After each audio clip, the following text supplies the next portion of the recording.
24/7 এই হচ্ছে AGT live 24/7 This is AGT Live 24/7 বহু দৌড়ঝাঁপ সহ জঙ্গলে চিরুনি তল্লাশির পর পুলিশের হাতে আটক হলো থানা থেকে পালিয়ে যাওয়া মোবাইল চোর তথা আসামি চাতুই মগ বয়স 23।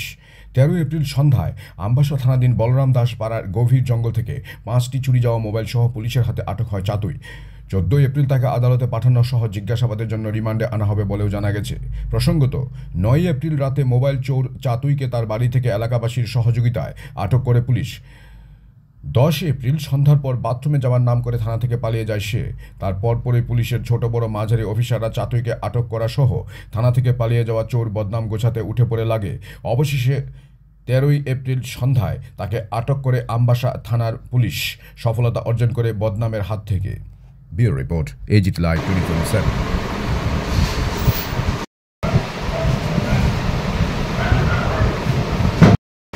আমাদের এখানে তারা মোবাইল আমাদের 6টা মোবাইল আমাদেরকে বলেছে একটু মানে আমাদের এভিডেন্স দিয়েছে। আমরা 6টা থেকে 5টা মোবাইল আমরা উদ্ধার করেছি। আরেকটা মোবাইলও আছে, এটা আমরা একদিনের মধ্যে এটা আমরা পেয়ে যাব।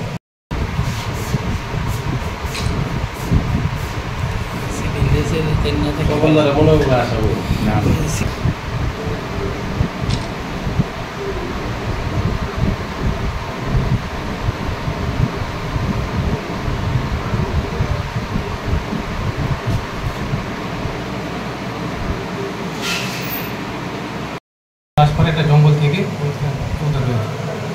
তার কথার মূলে তার এভিডেন্স এসেছে এবং তার কথার পরিপ্রেক্ষিতে এবং তার আমার সন্দেহ ছিল, তারপরে আমরা তার কাছ থেকে এগুলো আমরা সব উদ্ধার করি। গত মার্চ মাসের 7 তারিখে আমাদের থানাতে একটা কেস হয়। কোলাই বাজারে একটা দোকান থেকে অনেকগুলি মোবাইল চুরি হয়।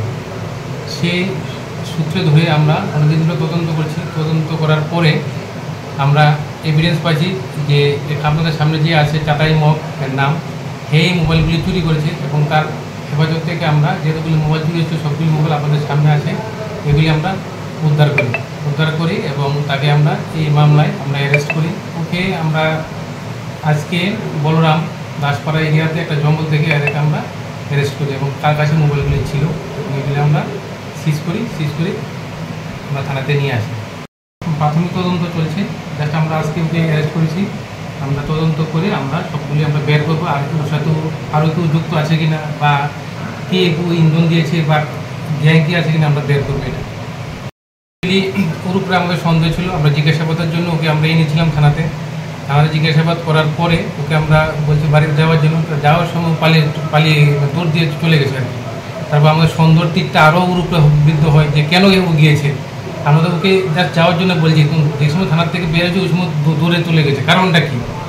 কারণটা কি এটা অনুসন্ধান করতে করতে, এটা তদন্ত করতে করতে বেরিয়েছে যে এই সবগুলি আমরা ট্র্যাক করতে পেরেছি এবং সবগুলি ওর কাছ থেকে উদ্ধার করে পেরেছি।